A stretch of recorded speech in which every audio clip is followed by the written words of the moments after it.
Pode ser o Luiz Costa Pinto ali? Só o microfone. Só o microfone. Bom dia, presidente. Bom dia, ministro. Bom dia, Crispiniano. Presidente, excelente pontuação na área ambiental, excelente e necessária na preservação dos povos indígenas. Mas, presidente, o senhor não tem economizado críticas, e para mim críticas muito corretas, em relação ao presidente do Banco Central, Roberto Campos Neto.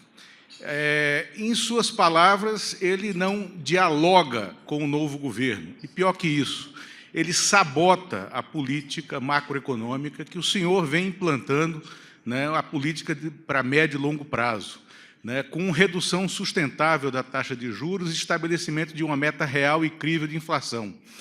Na próxima semana, o Conselho Monetário Nacional, presidente, integrado pelos ministros da Fazenda e do Planejamento e pelo presidente do BC, vai se reunir pela primeira vez.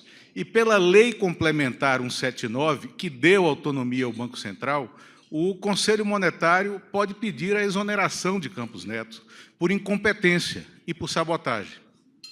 O governo tem 2 votos contra 1. A exoneração dele precisa de 41 votos no Senado para ser aprovada. É um processo mais simples que o impeachment de presidente da República. O governo pode seguir esse caminho, caso Campos Neto persevere com essa ausência de diálogo com o atual governo, persevere nessa reiterada intransigência em relação à manutenção da taxa de juros. E, por fim, a gente está falando de Banco Central, mas o Banco do Nordeste ainda tem um presidente do governo anterior, um presidente do Banco do Nordeste que foi indicado por Paulo Guedes e pelo ex-presidente Bolsonaro. Haverá mudança no Banco do Nordeste também? Bem, haverá. Haverá mudança em todos os bancos. Só para você saber, eu te disse que nós começamos a funcionar devidamente dia 24 de fevereiro.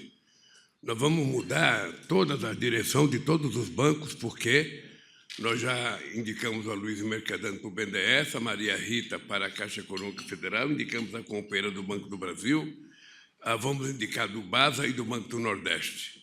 E eu tenho dito que o Banco do Nordeste vai voltar a emprestar dinheiro para o Estado ou para uma cidade que tem a capacidade de endividamento. Não tem sentido ele se recusar a emprestar dinheiro para o Estado, se o Estado tiver capacidade de financiamento. Isso também vale para o BNDES. Veja, não deveria ser normal um presidente da República ficar discutindo verbalmente, porque pessoalmente eu só tive um contato com ele, com o presidente do Banco Central. Eu acho que as pessoas que acreditavam que a independência do Banco Central ia mudar alguma coisa no Brasil, que ia ser melhor, que o juros ia ser mais baixo, as pessoas que tomaram essa posição é que tem que ficar olhando se valeu a pena ou não. O que eu tenho dito, Luiz Costa Pinto, é o seguinte, falei teu nome completo, é Luiz Costa Pinto, para não falar Lulinho e não pensar que você é meu sobrinho. Ou seja, o dado concreto é que eu tive 8 anos com o Meirelles, com o Banco Central, indicado por mim, e o Meirelles tinha 99,9% de independência.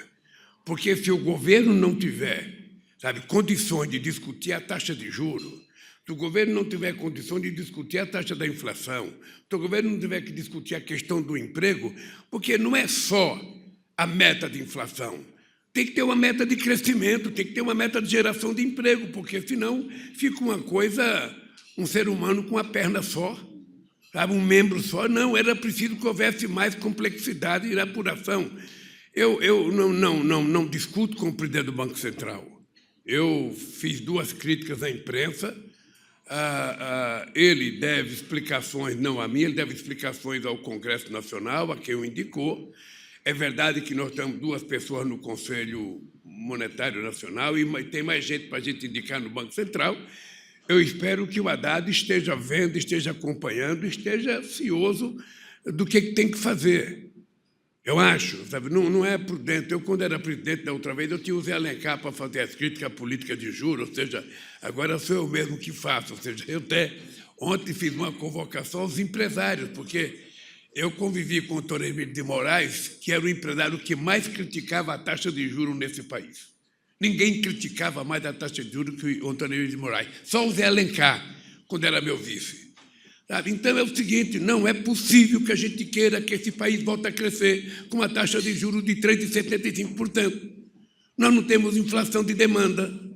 É só isso. É só isso que eu acho que esse cidadão, que foi indicado pelo Senado, tem a possibilidade de maturar, de pensar e de saber como é que vai cuidar desse país.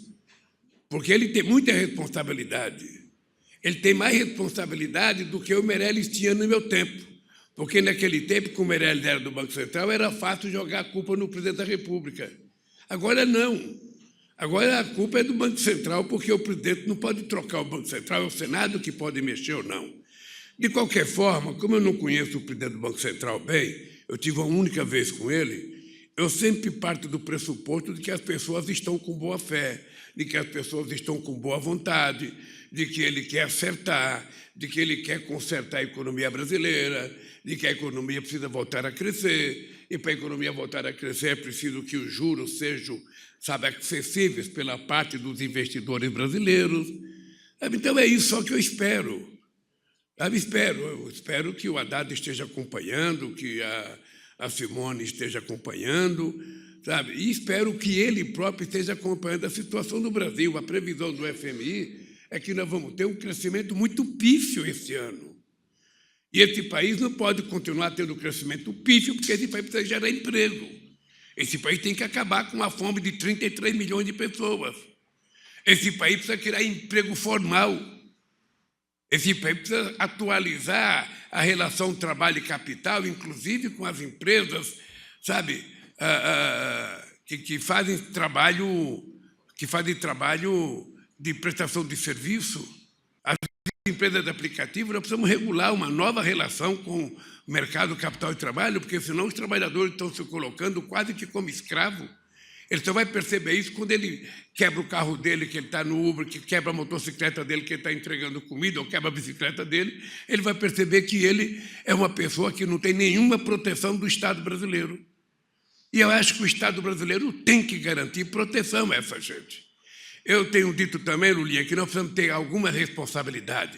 Eu sou amplamente favorável à responsabilidade fiscal.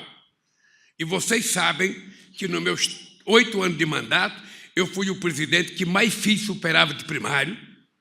Eu fui o presidente que reduzi a taxa de juros, a taxa de juros de 12 para a meta de 4,5.